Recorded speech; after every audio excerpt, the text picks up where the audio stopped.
Tahun 1958 diadakan Kongres Ilmu Pengetahuan Nasional Indonesia yang pertama di Malang. Ya, saya waktu itu tentu masih mahasiswa dan sebagian besar saudara belum lahir. Dan yang jadi pembicara pada waktu itu yang memberikan keynote address itu Bung Hatta. Barangkali saudara tidak tahu, di antara tokoh-tokoh pendiri bangsa kita yang betul-betul ilmuwan hanya Bung Hatta. Dia beberapa tulisannya murni tentang ilmu pengetahuan. Dia memperkenalkan ahli sosiologi ekonomi, berbicara tentang beberapa Wenda Sombar, segala macam, ya. Dan juga mengenai pengantar ilmu ekonomi. Jadi Bung Hatta betul-betul ilmuwan. Jadi waktu berhenti jadi wakil presiden dia nggak peduli, dia bisa nulis banyak. Nah begini, mengapa saya cerita itu? Kebetulan saya sempat membaca, baru ini saya baca lagi pidato Bung Hatta di pembukaan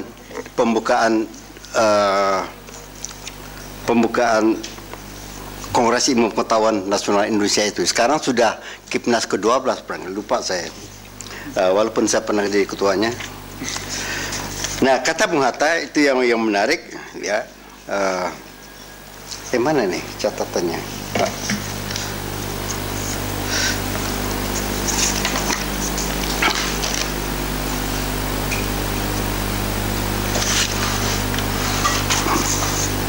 Ya, katanya, ya, ini di hampir halaman terakhir, ilmu Indonesia jauh ketinggalan dari masanya. Sekarang masih seperti itu.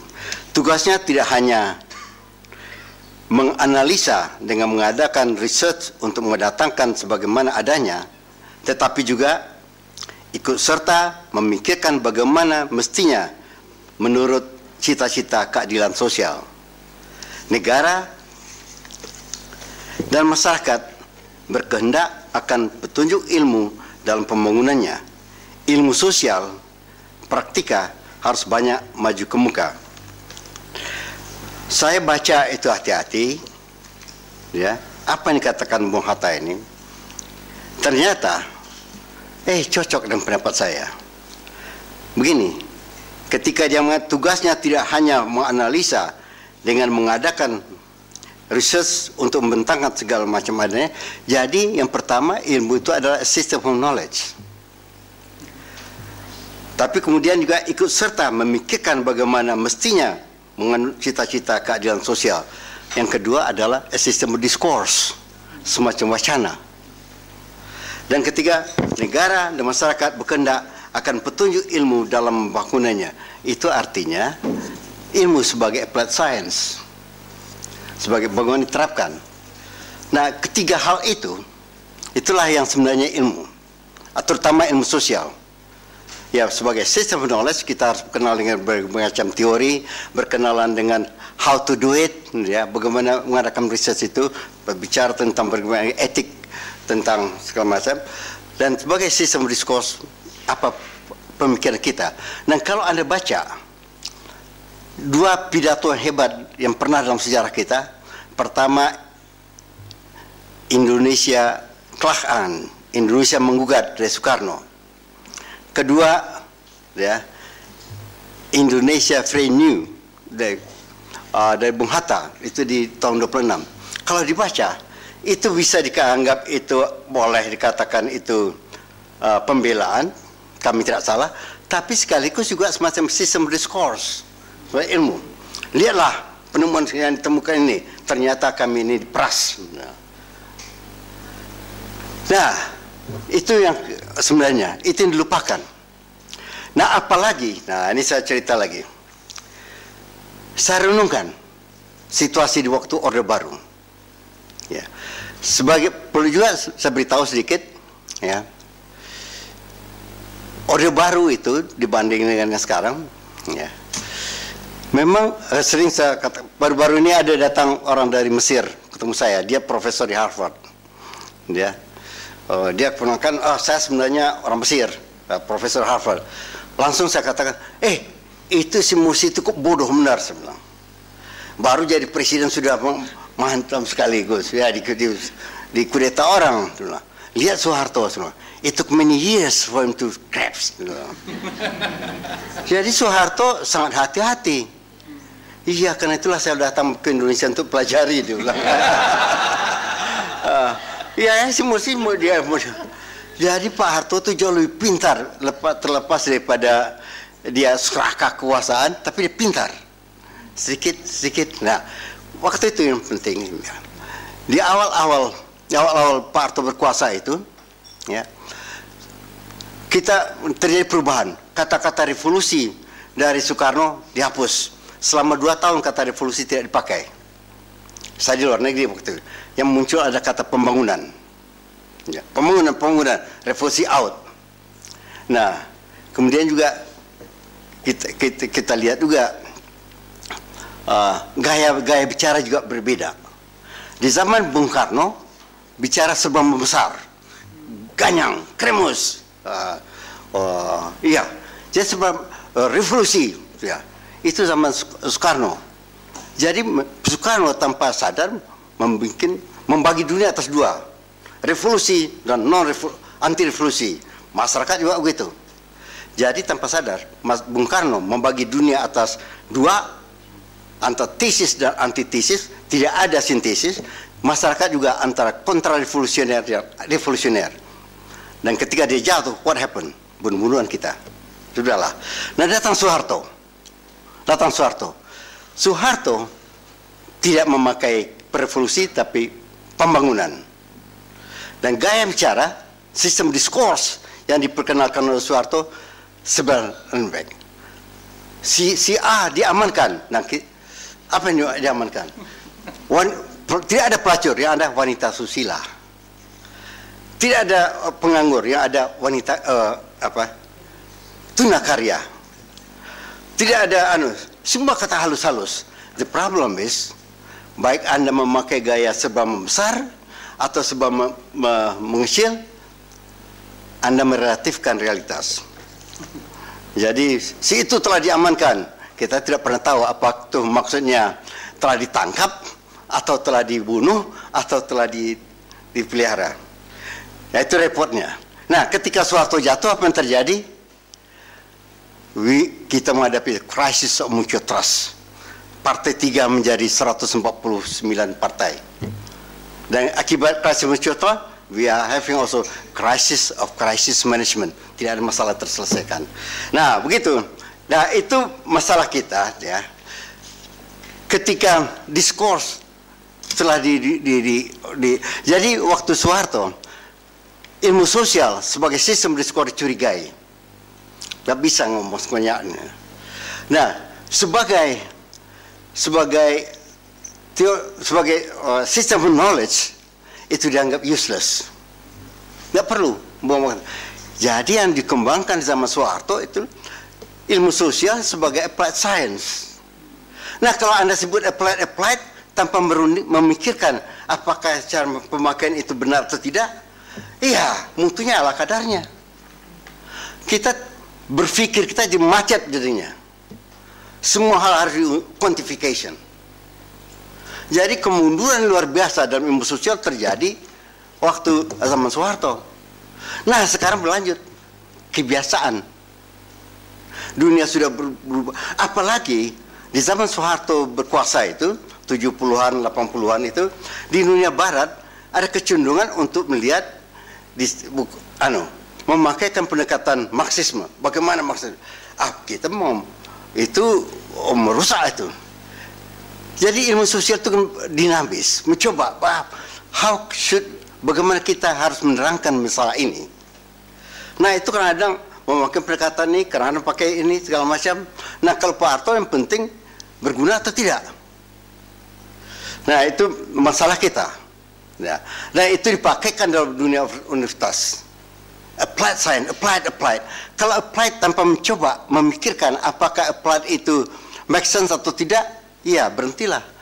Jadi kita masalah kemandakan dalam ilmu sosial sudah terjadi sejak mulai Bung Karno karena dia ingin menguasai. Dan juga jangan lupa Ini orang sibuk mengatakan zaman demokrasi terpimpin, zaman Soekarno, dan zaman Orde Baru itu sering saya katakan, ini Soekarno dan Soeharto itu adalah the rulers of the greedy states, penguasa negara yang serakah, yang tidak puas hanya dengan penguasaan politik, tidak puas dengan penguasaan ekonomi, tapi juga ingin menguasai ingatan dan juga kesadaran. Buktinya zaman Soekarno kita ikut indoktrinasi, zaman Soeharto kita ikut P4. Jadi kita dikuasai. Nah, ketika mereka out, tabakan. Nah, itu juga harus. Nah, akibatnya, nah lihat sorry Bu, kelihatan masih one track mind dalam berpikir dirjen sekarang, one track mind. Tidak ada persoalan problem, seakan-akan niatnya bagus, sangat bagus, tidak ada niat jahat, tetapi tidak merenungkan kemana kita pergi, seperti apakah ilmu sosial itu. Itu yang jadi masalah kita benar. Ya. Tidak ada terjadi perbenturan. Ilmu sosial itu juga ilmu dalam how to conduct a discourse secara akademis. Jadi one track mind terbiasa. Nah, saya apalagi dalam sistem pengajaran sekarang linear. Kalau Anda sosiologi, belajarlah sosiologi saja. Kalau Anda sejarah, belajarlah sejarah saja. Tidak ada pergaulan dengan yang lain. Apa itu? Itu adalah kekonyolan, ketololan. Anda harus, Anda belajar sosiologi, Anda harus tahu juga tetangga Anda. Antropologi bagaimana, politik bagaimana. Karena realitas itu sangat kompleks. Tidak bisa selesai kalau satu disiplin. Satu disiplin oleh hanya sebagian dari realitas itu yang bisa terpelajari. Apalagi dalam ilmu sosial ya. Ini sekarang IP, ya. IP itu kan sudah 20 tahun. Waktu IP baru berdiri, langsung ada kritik saya. Karena ada 5, ada ilmu rekayasa, ada ilmu kedokteran, ada ilmu basic sciences, nah kemudian ada ilmu sosial, dan ada budaya. Waktu ilmu sosial dan budaya itu saya langsung kritik. Kalau antara kedokteran dengan ilmu teknik mudah batasnya, this is the real boundary. Tapi antara sosial dengan budaya di mana boundaries? Di mana boundariesnya? Mengapa dibedakan? Mestinya itu satu stretch dari yang paling ekstrim, sibuk berkhayal-khayal, sampai yang paling eksak, hitung-hitung berapa untung rugi. Nah, itu yang masalah kita. Nah, untung saja sekarang IP tetap bagi, tapi hubungan antara Komisi Ilmu Sosial dengan kebudayaan itu biasa akrab. Saya Ketua Komisi Ilmu Sosial, tapi saya juga Ketua Akademi Jakarta. Itu soal budaya itu. Nah, itu masalah kita ya. Jadi tidak hanya mutu, tetapi juga kesadaran. Nah, saya juga membaca beberapa disertasi sini. Ya. Disertasi itu ya ini mengatakan 6, ini mengatakan 7, ini 8, sama aja. Hanya faktanya yang berbeda. Tapi the way they explain the problem, sami mawon podo wae. Jadi repot itu. Karena linear. Jadi kita harus saya agak keras sedikit ya. Saya terus kalau boleh belagak sekali kan nggak apa-apa. Kalau saya tidak belagak orang nggak percaya bahwa itu saya Taufik Abdullah. Undangan pertama untuk saya tampil di luar negeri dan juga artikel saya yang pertama dalam antropologi, murni antropologi. 3 artikel saya terbitkan di luar negeri antropologi. Kemudian saya pernah dipilih juga sebagai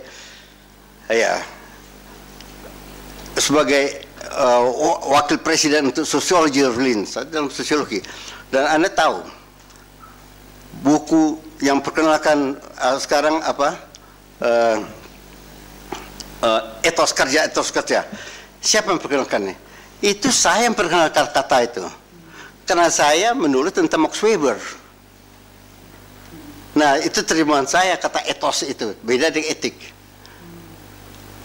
Nah, setelah saya tulis buku tentang Max Weber, diterbitkan, saya tulis tentang Durkheim, yang pelopor dalam sosiologi juga. Nah, ada satu yang nggak berani saya, Karl Marx nggak berani saya. Sebab saya katakan, untuk mempelajari ilmu sosial yang baik, kita harus berkenalan dengan para masters. Master yang paling terkemuka, Max Weber, Durkheim, dan Karl Marx. Nah, Karl Marx saya nggak berani dan juga tidak mampu, dan kalaupun saya mampu, penerbit mana yang mau menerbitkan? Jadi itu dia yang menjadi masalah kita. Nah, kemudian saya lanjutkan, masih ada sedikit waktu ya. Saya beda antara kuliah dengan pidato karena nggak ada. Nah, begini. Dalam sudah menyadari itu, maka Pak Selo Sumarjan almarhum, Pak Kuncanegrat almarhum, Pak Asha Bakhtian almarhum mengajak saya, kami berempat, ya, rapat, nggak bisa begini. Ya. Akhirnya kami berempat mendirikan apa yang disebut Himpunan Indonesia untuk Pengembangan Ilmu Sosial. Dan karena kebetulan pada waktu itu saya yang pegang jabatan, saya untung baik, umur 30-an sudah punya jabatan saya. Walaupun kemudian dipecat, itu soalnya lagi. Kami mendirikan HIPIS. Nah, Himpunan Indonesia untuk Pengembangan Ilmu Sosial. Kongres pertama dibantu oleh Pak Sarif Taib. Kebetulan saya kenal dia. Nah, saya buat kongres itu, ada seminar. Seminar itu saya anggap suatu chapter dari satu buah buku. Jadi chapter pertama, seminar pertama, sumbangan ilmu sosial dalam pembangunan. Itu chapter pertama. Nah, chapter kedua, pengembangan ilmu sosial. Jadi kalau dikatakan ilmu sosial itu penting, nah, mutunya bagaimana?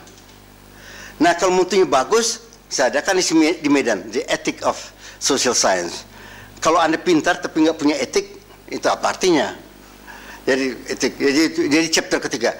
Chapter keempat, ya, ambil lagi masalah multidisiplin. So, ya, chapter kelima, langsung pada poverty. Ya, langsung. Nah, setelah itu saya dipecat. Ya, sudah deh. Nah, sudah. Dan tapi untung tidak. Tapi untung juga. Sebelum saya diangkat direktur, saya sudah diundang ke Belanda. Sempat saya ke Belanda setahun, jadi karena itu tidak ada dendam di hati saya. Pulang-pulang tekan lagi soal lagi. Jadi itu, jadi kita nggak bisa ilmu sosial hanya berdasar itu aja. Terpaksa ada perenungan. Ini dibiarkan kita tidak merenung, hanya belajar aja. Sedangkan how can you explain the fact bahwa Indonesia yang terdiri dari berbagai macam suku bangsa, ratusan bahasa, bisa menjadi satu bangsa? Bagaimana itu? Nggak bisa dengan ilmu sosial gaya-gaya yang perkenal dikti itu. Dalam suatu perenungan, apa ini? Apa yang terjadi ini? Nah, saya kalau orang untuk muda mengatakan, iya di zaman Belanda kan dia persatukan, tai kucing saya bilang. Sebelum itu sudah ada. Bagaimana Anda menerangkan bahwa banyak daerah yang tidak berbahasa Melayu, tetapi menghasilkan naskah berbahasa Melayu? Aceh tidak berbahasa Melayu, tapi pelopor dalam naskah kemelayuan itu di Aceh. Aceh baru menulis tulisan dalam bahasa Aceh itu di abad 19 ketika lagi perang Aceh. Tapi Hamzah Fansuri, Nurin Araniri, wah sudah deh. Nah, Bima juga tidak bahasa Melayu, tapi menghasilkan bo dalam bahasa Melayu. Nah, bagaimana Anda menerangkan itu? Jadi diperlukan pengetahuan, tidak bisa hanya teknis itu saja. You have to ask question. Ilmu sosial tidak terjadi tanpa bertanya. Ini repotnya. Kita menjadikan ilmu sosial sebagai apa yang diberikan oleh orang yang sudah lebih tahu. Kan itu yang menjadi masalah. Nah, karena itu tidak terjadi kemajuan dalam ilmu sosial. Pertama, karena memang sistem kita tidak memungkinkan itu. Sistem hanya mengatakan applied, ya. Tidak mempunyai teori dianggap useless, sedangkan diskurs dianggap mengganggu. Karena itu diskurs dikuasai oleh yang berkuasa. Jadi, nah sekarang pun sudah terbiasa. Diskurs agak mati sekarang. Zaman Soeharto ada wilayah yang kita bebas. Saya tahu benar itu. Tapi ada wilayah, don't touch it. Sekarang, lihat aja surat kabar atau Tempo. Hampir tidak ada diskurs. Hanya apa yang terjadi yang diceritakan. Lihat aja apa yang dilakukan oleh menteri olahraga itu. Membukukan PSSI, luar biasa bodohnya itu. Luar biasa. Yang dikatakan pintar dalam bahasa Indonesia seperti menarik tepung menarik rambut dari tepung. Tepung jangan terserak, rambut jangan putus. Kan itu yang pintar. Dan juga yang mengatakan kalau berbuat, ini apa yang terjadi? Benci pada tikus, lembung padi dibakar. Apa di mana kepintarannya itu?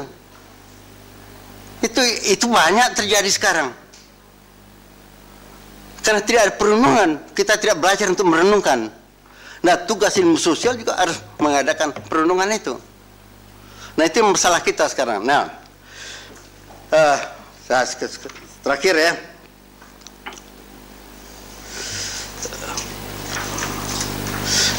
Nah, saya waktu jelek-jelek saya juga pernah berkuasa. Berkuasa walaupun dalam satu lembaga. LIPI yang sekarang itu perombakan yang saya lakukan. Itu sebelum saya tidak seperti ini. Dulu semua pusat penelitian dan pengembangan. Saya rombak itu. Jadi pusat-pusat penelitian LIPI sekarang semua pusat penelitian. Pengembang tidak ada. Saya pengembang belum tahu sudah. Nah, itu jadi saya pakai pusat penelitian saja. Dengan tujuan saya ini yang bersifat basic research. Bertanya tentang hal yang belum, memberi jawab terhadap hal yang belum tahu.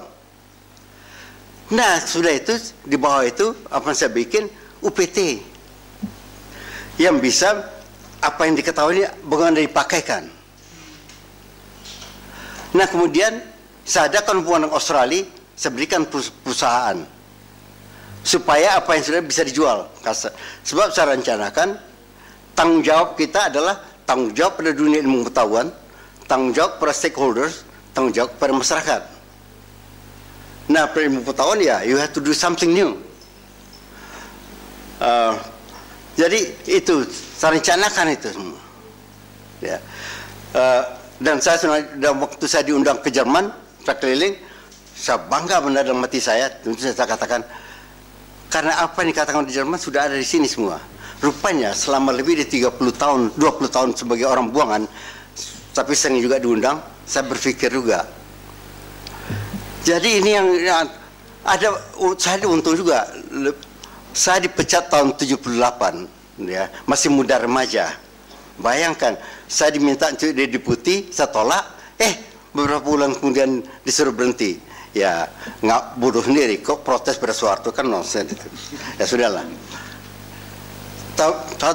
Setelah sekian diminta saja direhabilitasi 20 tahun kemudian kasih bintang segala macam, saya tolak juga untuk jadi, kemudian mau saya jadi kepala. Jadi kata Pak Semaun, maunya langsung ya, tidak mau jadi putih. Jadi begini, nah, karena itu begini, sudah itu perlu ya. Saya sadar benar, kita sadar benar rupanya namanya triple helix. Ya. Pertama harus ada hubungan ya, antara university dengan research centers itu bisa hebat-hebat yang, tapi harus ada hubungan dengan dunia usaha. Ya. Dan juga ada hubungan dengan pemerintah. Karena itulah waktu saya ketua LIPI dulu, saya berkenalan dengan orang Kadin. Saya tahu orang Kadin. Bagaimana kemungkinan kita bisa kerjasama? Ya, saya kenal dengan Ical, Abu Rizal Bakri. Ya, bagaimana kemungkinan supaya yang dikerjakan LIPI itu dikerjakan oleh UPT LIPI bisa dipakai di dunia usaha. Dan juga kemudian juga sehubungan dengan para menteri lagi. Ya, supaya jangan terputus. Jangan hanya di awang-awang. Ini masalah kita penelitian di awang-awang. Nah, tapi ya belum jadi selesai ya, dituntut-tuntut oleh Menteri umurnya sudah lewat, ya sudahlah. Rupanya ketuaan saya di pejabat. Waktu jadi direktur saya kemudaan umur 30-an, waktu jadi sudah ketuaan. Tapi kata orang Amerika, that's life. Jadi pertama ingat juga hubungan ketiga ini, ya, hubungan dunia penelitian, hubungan dengan dunia usaha, hubungan dengan pemerintah. Itu yang disebut orang triple helix. Nah, akhirnya begini.